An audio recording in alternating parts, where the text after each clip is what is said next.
बगावत के बुलंद होते सुर, कुछ भी कर गुजरने को आतुर,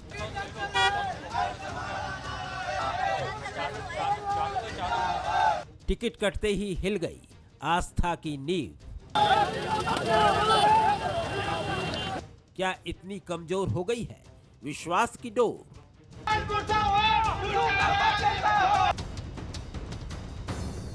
ये वो सवाल है जो मध्य प्रदेश की सियासत में इस वक्त सुरसा के मुंह की तरह खुले हुए हैं, लेकिन जवाब नदारद है।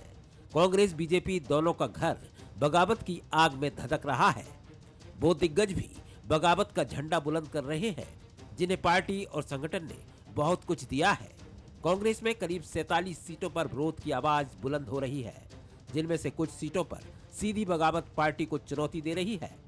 टिकट कटने से नाराज नेता और उनके समर्थक पीसीसी चीफ कमलनाथ और पीसीसी ऑफिस तक पहुंचकर हंगामा कर रहे हैं। कांग्रेस के साथ ही बीजेपी में भी विद्रोह का बिगुल बज रहा है। करीब 30 सीटों पर बागी मोर्चा खोले हुए हैं। इनमें से कुछ सीटों पर बागी दूसरी पार्टियों के सहारे अपनों को ही चुनौती देने को तैयार है। कहीं पुतला दहन हो रहा है तो कहीं नारेबाजी हो रही है। कांग्रेस बीजेपी दोनों बगावत की आग को ठंडा करने की जुगत में लगे हैं। भारतीय जनता पार्टी में संगठन के तंत्र की व्यवस्था में, हमारी कार्य पद्धति में संवाद और कार्यकर्ताओं से बातचीत का स्थान है। कार्यकर्ता बातचीत करते हैं, अपनी मन की बात को वो कहता है। एक आध जगह पर कहीं थोड़ा कभी कोई, जो मैंने कहा कि थोड़ा आवेश में भी कभी कोई कार्यकर्ता बोल देता है तो उसका गुस्सा मत मानिए। सरकार कांग्रेस की बन रही है, कृपया सारे मतभेद भुलाकर जो सूची आ गई, जिसको हाथ का पंजा चुनाव चिन्ह मिल गया वही हमारा उम्मीदवार है। सब लोग मिलजुल के काम करें। मध्य प्रदेश की सियासत में शायद पहली बार ऐसे बड़े स्तर पर विद्रोह और बगावत हो रही है। कांग्रेस बीजेपी दोनों तरफ से दिग्गज पार्टी का साथ छोड़ रहे हैं। ऐसे में कई सवाल राजनीतिक फिजा में तैर रहे हैं। क्या कुछ सीटों पर पार्टियां टिकट वितरण में पुनर्विचार करेंगी? इससे चुनावों पर कितना असर होगा? क्या इसका सीधा फायदा बीएसपी और आप जैसी पार्टियों को मिलेगा? दबाव की सियासत में बागियों का कितना भला होगा? कुल मिलाकर जो भी पार्टी बागियों को साधने में सफल होगी, चुनावी साल में उसका हाल बेहतर होगा। सवाल नंबर 1, बगावत से पार्टियों की चुनावी तैयारियों पर कितना असर पड़ेगा? सवाल नंबर 2, क्या बागी बीएसपी और आपके लिए फायदेमंद साबित होंगे? सवाल नंबर 3, बागियों से निपटने क्या होगा कांग्रेस बीजेपी का सियासी फार्मूला? नमस्कार, मैं हूं शरद द्विवेदी और हमारा आज का मुद्दा है बेरहम बागी। बागी शब्द ही एक ऐसा रहता है कि शोले उगलती हुई आंखें, जुबान से निकल रही है तो किसी फिल्म की तरह संवाद, जिंदगी दे दे साहब इस पार्टी को, लेकिन क्या मिला मुझे? कुछ नहीं, खाली हाथ खड़ा हूं। बिल्कुल वही हाल है। और हरिवंश राय बच्चन की एक कविता बड़ी मौजू मुझे लगी, कितना अकेला आज मैं, कितना अकेला आज मैं, संघर्ष में टूटा हुआ, दुर्भाग्य से लूटा हुआ, खोया सभी विश्वास है, भूला सभी उल्लास है, कुछ खोजती हर सांस है, कितना अकेला आज मैं, कितना अकेला आज मैं। अकेले व्यक्ति को क्या चाहिए सर? अकेले व्यक्ति को चाहिए कोई साथी, कम्युनिकेट करने वाला, उसको सुनने वाला। वो उससे ये ना कहे ज्ञानचंद ना बन जाए उसके लिए, और रायचंद भी ना बन जाए। वो कहे यस मैं समझ रहा हूं, मैं समझ रहा हूं, 2 मिनट दोगे मुझे मित्र? 2 मिनट आप बैठो ना, क्या लोगे? सर मेरे साथ बड़ा अन्याय हुआ है सर। हाँ हाँ 2 मिनट 2 मिनट 2 मिनट बैठ, बिल्कुल हुआ है, लग रहा है मुझे, लग रहा है। ऐसा कहने वाले लोग क्या कम हुए हैं? तो आपको बेहिचक जवाब मिलेगा कि कांग्रेस में भी कम हुए हैं, और बीजेपी में जहां इसकी बड़ी सघन और समृद्ध परंपरा थी वहां तो बेहद कम हुए। कांग्रेस में फिर भी खुला खेल फरुक्काबादी है साहब, मन की बात कह देता है आदमी, दिल का हाल कहे दिल वाला, सीधी सी बात न मिर्च मसाला। लेकिन बीजेपी में सीधी सी बात कहना बड़ा मुश्किल है साहब, क्योंकि कार्डर बेस पार्टी है। तो वहां आपको सुनने वाले चाहिए, आपको भविष्य के लिए आपकी उम्मीद को जिंदा रखने वाले चाहिए। आज इसी पर बात करेंगे, क्योंकि बगावत का अर्थ ये नहीं होता कि तात्कालिक तौर पर कोई नुकसान हो जाएगा, आप शायद काउंटर कर लेंगे, कोई मुश्किल नहीं होगी। लेकिन लॉन्ग रन में अगर आपका परिवार, पार्टी एक बड़ा परिवार है, कांग्रेस हो बीजेपी हो, और ये परिवार अगर टूटा बिखरा तो सदियों ने, लम्हों ने खता की, कुछ चंद लम्हों ने उनसे गलती हुई और सदियों ने सजा पाई। कांग्रेस को आज जो चुनौतियां उठानी पड़ रही हैं, ये उन्हीं फ्रैक्शन ऑफ सेकंड्स में लिए गए गलत निर्णय थे जिनकी वजह से आपको काफ़ी चुनौतियों का सामना करना पड़ा है। तो बीजेपी भी ये समझती है, और बीजेपी के जितने चिंतन और रणनीति वाले लोग हैं, उनके माथे की पेशानी पर जो बलें हैं वो ये बताती हैं कि वो भविष्य में झांक रहे हैं। आज इसी पर हम बात करेंगे। जो मेहमान हमारे साथ हैं उनसे मिलिए। हमारे साथ हैं डॉक्टर हितेश वाजपेयी, प्रवक्ता हैं, सीनियर लीडर हैं, पूर्व अध्यक्ष हैं नागरिक आपूर्ति निगम, बहुत स्वागत है। अवनीश बुंदेला जी हैं, कांग्रेस के मीडिया विभाग के उपाध्यक्ष हैं, और संदीप पौराणिक जी हैं, वरिष्ठ पत्रकार, राजनीतिक विश्लेषक। संदीप जी, अकेला व्यक्ति क्रांति के इरादे से निकलता जरूर है, लेकिन बहुत अधिक कुछ कर नहीं पाता है। लेकिन फिर भी ये जो बेरहम बागी अभी हमें बीजेपी कांग्रेस में नजर आ रहे हैं, मैंने तो बीजेपी के तो ऐसे बागी नहीं देखे इसके पहले। 25 सालों की पत्रकारिता में मुझे कभी नजर नहीं आया कि बीजेपी में इतना असंतोष हो। ये महत्वाकांक्षा भी है उम्मीदवारों की, और उनकी उम्मीदें परवान नहीं चढ़ी तो उनकी तकलीफ भी है। आपकी टिप्पणी? देखिए शरद जी, ये बात बिल्कुल सही है कि दोनों राजनीतिक दल बागियों से परेशान हैं, और उन्हें ये भी लग रहा है, चाहे दोनों किसी की भी बात करें, बीजेपी और कांग्रेस की, कि अगर ये बागी थोड़े से और ताकतवर हुए तो उनकी सत्ता का रास्ता कठिन हो जाएगा। ये चुनौती दोनों दलों की है शरद जी, कोई एक दल की नहीं है। जो हम तमाशे देख रहे हैं, जिसको हम कहें, चाहे कांग्रेस में देखें चाहे बीजेपी में देखें, ये सारी महत्वाकांक्षा को लेके है। उन राजनेताओं की है जो वर्षों से ये प्रतीक्षा कर रहे थे कि उन्हें अवसर मिलेगा। उन्हें अवसर तो मिला नहीं। जो बगावत करके आए दूसरे दल से, उन्हें आपने अवसर दे दिया। तो जब ऐसा होता है कि हमारा हक छीनता है, हमसे कोई चीज छीन कर किसी और को सौंपी जाती है, तो असंतोष ज्यादा होता है। बीजेपी में बड़े असंतोष का जो मैं कारण समझ पा रहा हूं, वो सिंधिया के साथ आए हुए लोग हैं। ठीक है, आपने 2 4 5 लोगों को टिकट काट दिए, लेकिन बहुसंख्यक लोगों को टिकट मिल गया। जिन इलाकों में हक किसी का छीना गया, तो वो नाराज होगा, गुस्से में होगा, बागी होगा। कई बार मुझे ये लगता है, हो सकता है शरद जी ये वाक्य बेहतर ना हो, कि कई राजनेता अपने को भगवान मान लेते हैं। वो किसी का भी हक छीन के किसी को देने की कोशिश करते हैं, और उसी का नतीजा होता है कि उबाल ज्यादा आ जाता है।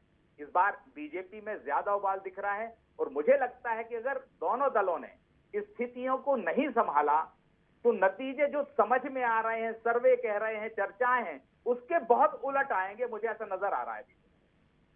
आपने बहुत मजबूत शब्दों में अपनी बात कही है, और निश्चित तौर पर अभी भी है कि ये बात कही जा रही है कि संभल सकते हो तो संभल जाओ, ए कांग्रेस वालों, ए बीजेपी वालों।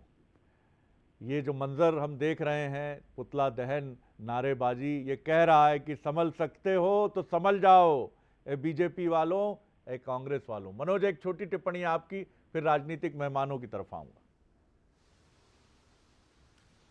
देखिए शरद जी, कुल मिलाकर 47 से ज्यादा जगह पर कांग्रेस का प्रदर्शन देखने को मिला, नाराजगी है, और उसमें से भी 22 ऐसे स्थान है जो चुनौती बनने वाले कांग्रेस के लिए। 22 सीटों की मैं बात करूं, और 22 एक बड़ा आंकड़ा हो जाता है यदि इसको देखते हैं। इसी तरह भारतीय जनता पार्टी के भी करीब करीब 1 दर्जन सीटों पर।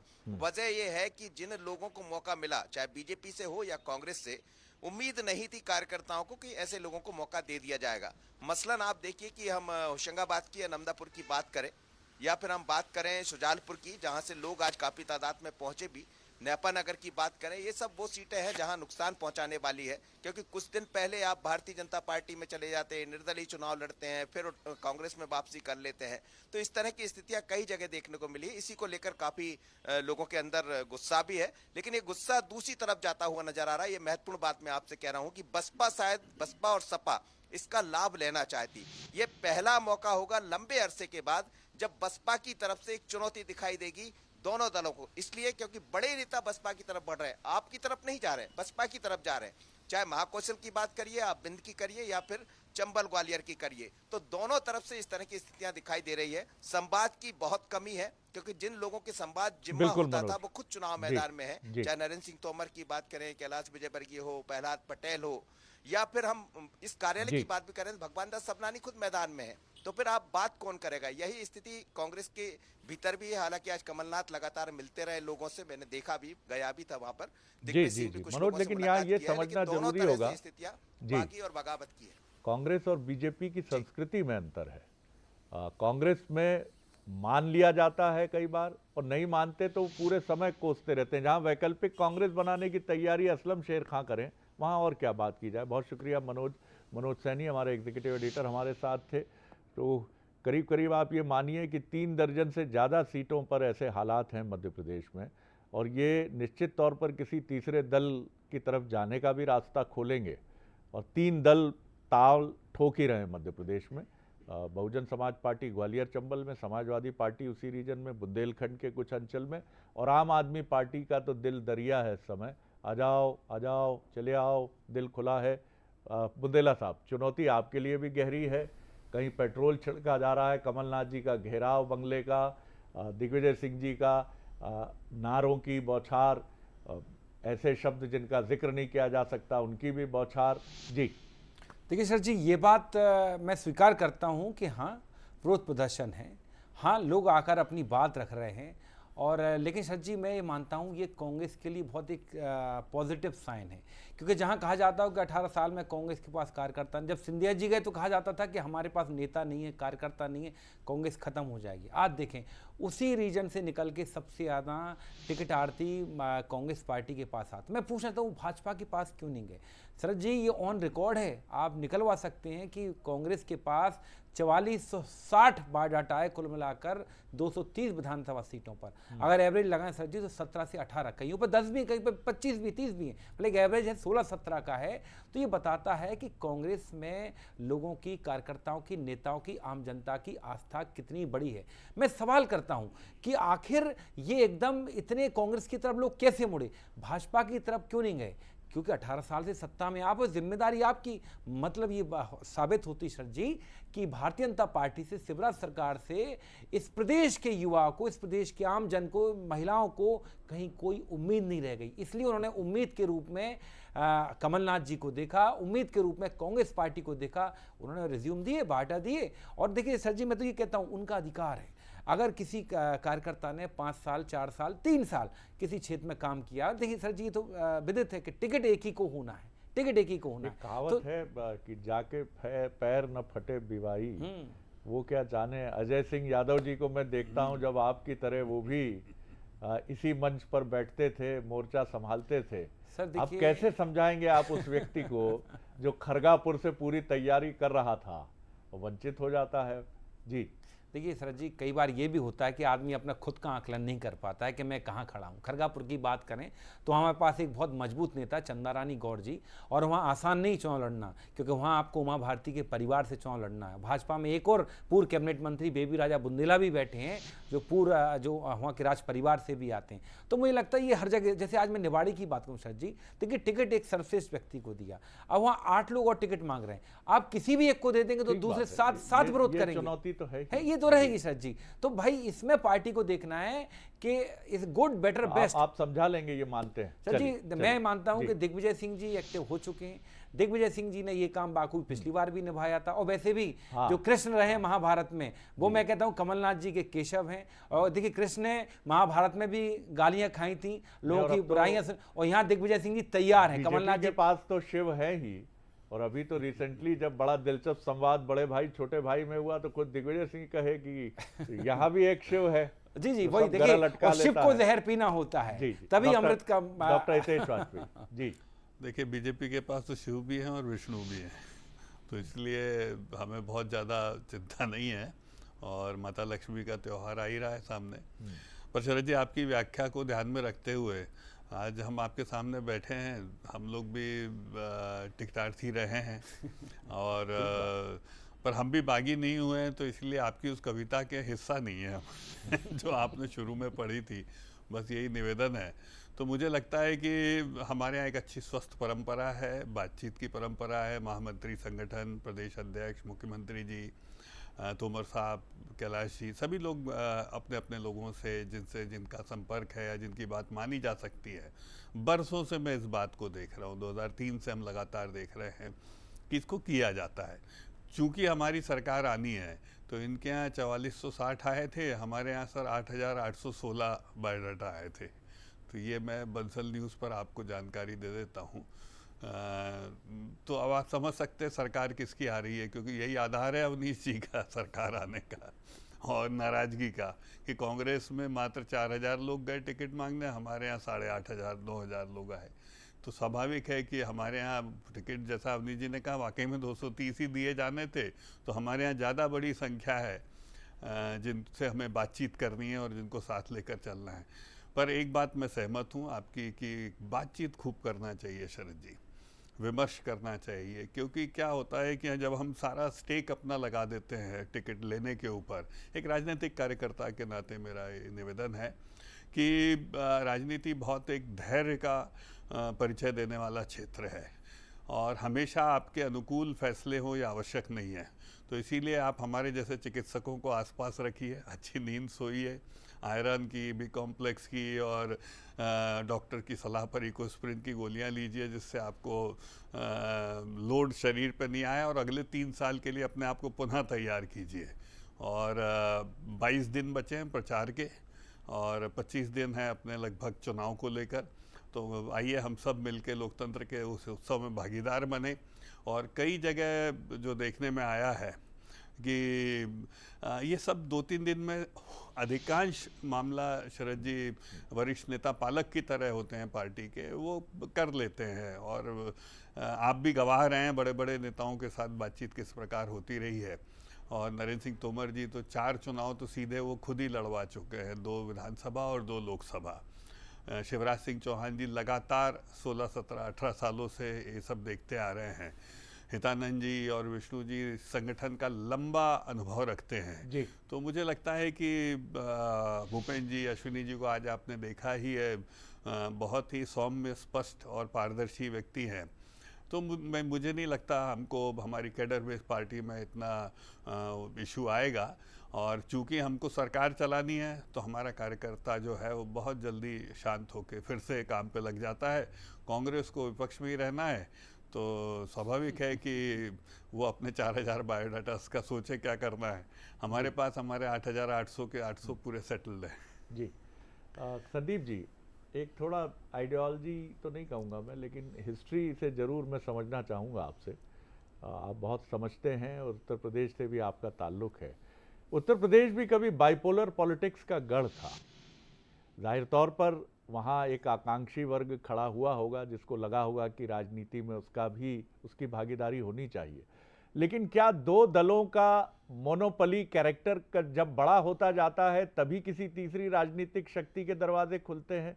उत्तर प्रदेश में, जैसे अब मैं देख रहा हूँ मध्य प्रदेश में, कि मैंने 25 साल की पत्रकारिता में पहली बार देखा कि मध्य प्रदेश में जिस तरह से तीसरी राजनीतिक दल के सदस्यों ने 2018 में उनकी जो भूमिका हमने देखी, जैसी भी है प्रणाम है उसको, लेकिन हम सब ने देखी। तो क्या अब ये रास्ते खुल रहे हैं धीरे धीरे, और धीरे धीरे मध्य प्रदेश उत्तर प्रदेश की तरह, बिहार की तरह द्विकोणीय मुकाबलों का गढ़ नहीं होगा, बहुकोणीय मुकाबले होंगे, जहां बहुजन समाज पार्टी भी मिलेगी, आम आदमी पार्टी मिलेगी, जहां समाजवादी पार्टी मिलेगी। और इसका कारण दोनों दलों की एकाधिकारवादी नीतियां, कथित एकाधिकारवादी। जी शरद जी, यह बात बिल्कुल सही है कि 2 दलीय व्यवस्था के बीच मध्य प्रदेश में भी वही आसार बन रहे हैं जहां तीसरा दल अपनी जगह बना सकता है। वो तीसरा दल अलग अलग हिस्से का हो सकता है। जैसे बुंदेलखंड की अगर हम बात करते हैं तो वहां सपा और बसपा दोनों के लिए संभावनाएं हैं। आप ये नहीं कह सकते कि इनकी जड़ें पहले से गहरी नहीं है। पहले से इन दोनों दलों की इस इलाके में जड़ें गहरी हैं। हम चाहे सीटों के आकलन पे ना जाएं, लेकिन मत प्रतिशत इनका बेहतर रहा है। चाहे बुंदेलखंड में सपा की बात करें या बसपा की, आम आदमी पार्टी को भी संभावना दिख रही है। हम अगर राजस्थान से लगे हुए हिस्से में जाते हैं तो वहां भी थोड़ा समाजवादियों का प्रभाव है। तो मुझे यह लगता है कि जो ये टकराव चल रहा है इन दलों में जैसा मैंने पहले कहा कि हक छीन के दूसरे को देने की परंपरा चल रही है, तो वो लोग जो वर्षों से जमीन पर काम कर रहे हैं वो अपना भविष्य तलाशेंगे, और वो भविष्य जहां संभावना उनको दिखेगी, तो मुझे लगता है कि समाजवादी पार्टी, बसपा और कहीं कहीं आप में वो समायोजित अपने को करेंगे और बिल्कुल अपने सही। वोट बैंक के साथ उस पार्टी के वोट बैंक को भी अपने में जोड़ेंगे। शरद जी, एक चीज और कहना चाहूंगा मैं जी। कि दोनों प्रवक्ताओं ने कहा कि उनके यहाँ 4000 आवेदन आए, वो कह रहे हमारे यहाँ 8000 आवेदन आए। मुझे बड़ी हंसी आ रही है शरद जी। क्या मध्य प्रदेश में एक पोस्ट निकाल दें आप तो इतने आवेदन आएंगे? इसका संकेत और संदेश ये है कि मध्य प्रदेश में राजनीतिक तौर पर लोग इसमें प्रवेश नहीं करना चाहते। मैं इसको इस तरह से देखता हूं, नहीं तो लाखों आवेदन आने चाहिए जब पार्टियां मंगाती हैं तो। Doctor Hitesh Vajpayee, quick comment आप। नहीं, मैं आप समझ नहीं पाए। जो हमने एक स्क्रूटनी के दायरे में रखा, जैसे इन्होंने बताया ना 4460 इन्होंने अपने सर्वे के दायरे में रखा था, उसमें से 230 चुने हैं हीरे इन्होंने। इसी प्रकार साहब हमने भी अपने सर्वे के दायरे में 8816 को रखा, तो हम डबल हुए कि नहीं हुए सर? तो हमारे आने की संभावना ज़्यादा दिखी कि नहीं दिखी आपको? तभी तो हमारे यहाँ लोग खड़े हैं ना। बस इस पॉइंट को प्रूव करने के लिए आंकड़ा बताया। आवश्यक नहीं है कि आप इस आंकड़े को कंसीडरेशन में आप लें संदीप जी, ये तो हम लोगों का एक इंटरनल मामला है। बस चूंकि उन्होंने एक विषय रखा तो दर्शकों को पता होना चाहिए कि क्या है विरोध स्थिति। प्रदर्शन कांग्रेस में भी है, भाजपा में भी, लेकिन एक मूलभूत अंतर बताता हूं। हमारे यहाँ विरोध करने वाले युवा हैं, या यूं कहें जो पहली बार अपने राजनीतिक कैरियर शुरू करना चाहते हैं। कोई बहुत बड़े नेता नहीं, एक आध दो पूर्व विधायक हैं। बाकी भारतीय जनता पार्टी में आप देखें उमाशंकर गुप्ता ऐसे बड़े पूर्व मंत्री, आप उनका नाम ले लें। आप देखें पूर्व प्रदेश अध्यक्ष, पूर्व प्रदेश अध्यक्ष के बेटे, आगे नहीं बढ़ा पाऊंगा। मैं वही नहीं इनके इस तरह, अरे पूर्व प्रदेश अध्यक्ष चलिए नंद कुमार सिंह चौहान जी के बेटे पार्टी छोड़ देते। लेकिन मैं ये गुजारिश जरूर करूंगा, कुछ भविष्य की चिंताएं मैं आप दोनों राजनेताओं के साथ शेयर करूंगा। जो संदीप जी ने सवाल उठाया, एक क्वालिफाइड चिकित्सक है हमारे साथ आज डॉक्टर हितेश वाजपेयी, और एक क्वालिफाइड MBA के व्यक्ति हैं हमारे साथ अवनीश जी। अगर आज राजनीति में कोई परीक्षा होती तो ये दोनों, शायद इनकी संभावनाएं बाकियों से, क्षमा सहित सर, मेरा कोई और आशा नहीं है, क्योंकि ये लोग अपने को प्रूव भी कर चुके हैं, अलग अलग फील्ड में नामचीन संस्थानों में काम कर चुके हैं। क्या ऐसी परीक्षा होनी चाहिए राजनीति में, जिस तरह की परीक्षा अखिल भारतीय स्तर की होती है? आखिर आप कोई तो पैमाना रखेंगे ना। जब आप, अगर आप रोटेशन पे नहीं जा रहे हैं तो आप कुछ तो तय करेंगे। क्या ये विधायक बनने नहीं आए हैं ये लोग? ये सांसद बनने नहीं आए सर? क्या वही लोग हैं जो 5 बार रहेंगे, वही 6ठी बार के लिए दावेदारी करेंगे? और सर एक मैं आपको और आशंका बता रहा हूं, आशंका या संभावना, प्रणाम है। मध्य प्रदेश एक बड़ा राज्य अभी भी है सर, बुंदेलखंड अलग की बात अभी भी है सर, पृथक विंध्य की बात अभी भी है सर। ऐसा ना हो कि कल ये महत्वाकांक्षाएं इतनी बड़ी हो जाएं कि मध्य प्रदेश छत्तीसगढ़ की तरह, जैसे तब बात होती थी बहुत बड़ा राज्य है, बस्तर से मध्य प्रदेश भोपाल आने में 1.5 दिन लगता है सर। बुंदेलखंड, बघेलखंड, छोटा सा मध्य प्रदेश, देखिए इन चुनौतियों को, और इनको डील करना है बीजेपी और कांग्रेस को, नहीं तो और दल भी आएंगे। लोकतंत्र में किसी को नहीं रोक सकते हैं आप, आएंगे, अपनी संभावनाएं लेकर आएंगे। समझिए, संभलिए, ठहरिए और एड्रेस कीजिए। बहुत शुक्रिया डॉक्टर हितेश वाजपेयी, बहुत शुक्रिया अवनीश बुंदेला जी। बने रहिए बंसल न्यूज पर, आगे देखिए एक्सक्लूसिव छत्तीसगढ़ का बुलेटिन, मोर माटी मोर खबर। नमस्कार।